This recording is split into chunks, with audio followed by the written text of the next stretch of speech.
ಬೆಳಗಾವಿ ಪಾಲಿಕೆಯಲ್ಲಿ ಕರವೇ ಹೈ ಡ್ರಾಮವನ್ನ ಮಾಡಿದೆ. ಬೆಳಗಾವಿ ಮಹಾನಗರ ಪಾಲಿಕೆಯಲ್ಲಿ ಕರವೇ ಮುತ್ತಿಗೆ ಹಾಕಿರುವಂತದ್ದು ಪೊಲೀಸರ ಭದ್ರತೆಯನ್ನ ಭೇದಿಸಿ ಪಾಲಿಕೆ ಆವರಣಕ್ಕೆ ನುಗ್ಗಿದೆ ಕರವೇ.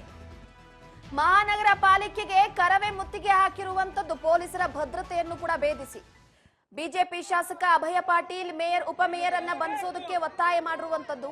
ನಾಡದ್ರೋಹಿ ಕೆಲಸವನ್ನ ಮಾಡಿದ ವಿಚಾರಕ್ಕೆ ಸಂಬಂಧಪಟ್ಟಂತೆ ಇದನ್ನ ವಿಸರ್ಜನೆ ಮಾಡಬೇಕು ಅಂತ ಒತ್ತಾಯ ಮಾಡ್ತಾ ಆಗ್ತಿದೆ. ಚೆನ್ನಮ್ಮ ವೃತ್ತದಿಂದ ಪಾಲಿಕೆ ಕಚೇರಿಯವರೆಗೂ ಕೂಡ ಪ್ರತಿಭಟನಾ ರ್ಯಾಲಿಯನ್ನ ಹಮ್ಮಿಕೊಂಡಿರುವಂತದ್ದು. ಪಾಲಿಕೆ ಆವರಣಕ್ಕೆ ಕಾಂಪೌಂಡ್ ಅನ್ನ ಜಿಗಿದು ನುಗ್ಗಿದ್ದಾರೆ ಕರವೇ ಕಾರ್ಯಕರ್ತರು. ಹರಸಾಹಸ ಮಾಡಿ ಕರವೇ ಮುಖಂಡರನ್ನ ವಶಕ್ಕೆ ಪಡೆದಿದ್ದಾರೆ ಪೊಲೀಸರು. ಪಾಲಿಕೆ ಪ್ರವೇಶ ದ್ವಾರದಲ್ಲಿ ಪ್ರತಿಭಟನೆಯನ್ನ ಮುಂದುವರೆಸಿದ್ದಾರೆ ಕರವೇ ಕಾರ್ಯಕರ್ತರು.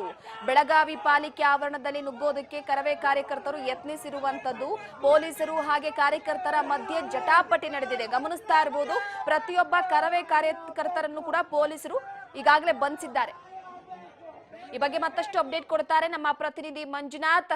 ಎಸ್ ಮಂಜುನಾಥ್, ಪ್ರಮುಖವಾಗಿ ಈಗಾಗಲೇ ಮಹಾನಗರ ಪಾಲಿಕೆಗೆ ಕರವೇ ಕಾರ್ಯಕರ್ತರು ಮುತ್ತಿಗೆ ಹಾಕಿರುವಂತದ್ದು ಏನು ಅವರ ಬೇಡಿಕೆ ವಿಚಾರಕ್ಕೆ ಸಂಬಂಧಪಟ್ಟಂತೆ ಮಾಹಿತಿ ಕೊಡೋದಾದ್ರೆ? ಹೌದು ರೂಪ, ಏನ್ ನಾರಾಯಣಗೌಡರ ಬಣ ಏನಿದೆ ಕರವೇ, ಈ ಬಣದಿಂದ ಇವತ್ತು ಏನ್ ಪ್ರತಿಭಟನೆ ಮಾಡ್ತಾ ಇದ್ದಾರೆ, ಇದು ಒಂದು ಏನ್ ಸಂಭಾಜಿರಾವ್ ಏನ್ ಮೂರ್ತಿ ಏನ್ ಅನಾವರಣ ಏನಿತ್ತು ಏನ್ ದಕ್ಷಿಣ ಕ್ಷೇತ್ರದಲ್ಲಿ, ಆ ಕ್ಷೇತ್ರದಲ್ಲಿ ಇದಿರತಕ್ಕಂತ ಮಹಾನಗರ ಪಾಲಿಕೆಯ ಹಣದಿಂದ ಆ ಏನ್ ಮೂರ್ತಿ ಏನಿರುತ್ತೆ ಅದನ್ನ ನಿರ್ಮಾಣ ಮಾಡಿರ್ತಾರೆ.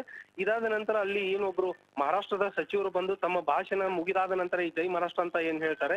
ಇದರಿಂದ ಏನ್ ಕರವೇ ನಾರಾಯಣಗೌಡರಾಗಿರ್ಬೋದು, ಏನ್ ಕನ್ನಡಿಗರ ಪರ ಹೋರಾಟಗಾರ ಏನಿದ್ದಾರೆ ಬೆಳಗಾವಿಯಲ್ಲಿ ಒಂದ್ ರೀತಿಯಾಗಿ ಆಕ್ರೋಶನ್ನೇ ಹೊರಹಾಕ್ತಾ ಇದ್ದಾರೆ ಅಂತ ಹೇಳ್ಬೋದು. ಏನ್ ನಮ್ ಕರ್ನಾಟಕ ಸರ್ಕಾರದ ದುಡ್ಡನ್ನು ತೆಗೆದುಕೊಂಡು ಮತ್ತೆ ನಮ್ಮ ನೆಲದಲ್ಲಿ ನಿಂತೆ ಮತ್ತೆ ಜೈ ಮಹಾರಾಷ್ಟ್ರ ಅಂತ ಕೂಗ್ತಾ ಇರುವುದು ಇದೊಂದು ರೀತಿ ಅನ್ಯಾಯ. ಇದರಿಂದ ಏನ್ ದಕ್ಷಿಣ ಕ್ಷೇತ್ರದ ಏನ್ ಶಾಸಕರಿದ್ದಾರೆ ಅಭಯ್ ಪಾಟೀಲ್ ಅವ್ರನ್ನ ಈ ಕೂಡಲೇ ಶಾಸಕ ಸ್ಥಾನದಿಂದ ವಜಾಗೊಳಿಸಬೇಕು. ಇದಲ್ಲದೆ ಅವರ ಅಂದ್ರೆ ಆ ಭಾಷಣ ಆಗುವ ಸಮಯದಲ್ಲಿ ಏನ್ ಮಹಾಪೌರರಾಗಿರ್ಬೋದು, ಉಪಮಹಾಪೌರರಾಗಿರ್ಬೋದು, ಇವರು ಕೂಡ ಅದೇ ವೇದಿಕೆಯಲ್ಲಿ ಇದ್ರು ಕೂಡ ಅವ್ರು ಭಾಷಣ ಆದ ನಂತರ ಇವರು ಕೂಡ ಚಪ್ಪಾಳೆ ತಟ್ಟಿದ್ರು. ಇವ್ರನ್ನು ಕೂಡ ಅಂದ್ರೆ ಆ ಸ್ಥಾನದಿಂದ ಕೂಡಲೇ ವಜಾಗೊಳಿಸಬೇಕು ಅಂತ ಹೇಳಿ ಸರ್ಕಾರಕ್ಕೆ ಒತ್ತಾಯ ಮಾಡ್ತಾರೆ. ಇದಲ್ಲದೆ ಈಗ ಮಹಾನಗರ ಪಾಲಿಕೆಯಲ್ಲಿ ಬಿಜೆಪಿಯ ಒಂದು ಈಗ ಆಡಳಿತ ಇದೆ, ಇದನ್ನ ಸಂಪೂರ್ಣವಾಗಿ ವಿಸರ್ಜನೆ ಮಾಡ್ಬೇಕಂತ ಹೇಳಿ ಕರವೇ ಕಾರ್ಯಕರ್ತರ ಒಂದು ಆಗ್ರಹ ಆಗಿದೆ ರೂಪಾ. ಎಸ್, ಈಗೇನು ಎಲ್ಲಾ ಕರವೇ ಕಾರ್ಯಕರ್ತರನ್ನು ಕೂಡ ವಶಕ್ಕೆ ಪಡೆದಿದ್ದಾರಾ ಅಥವಾ ಏನಿದೆ ಅಲ್ಲಿ ಪರಿಸ್ಥಿತಿ ಹೇಗಿದೆ ಈಗ ಮಂಜುನಾಥ್?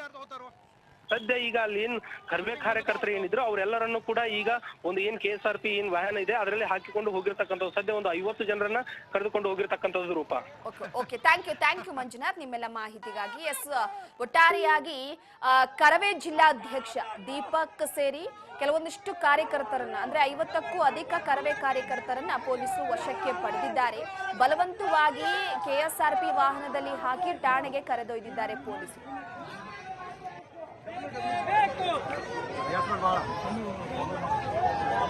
ಧಿಕ್ಕಾರ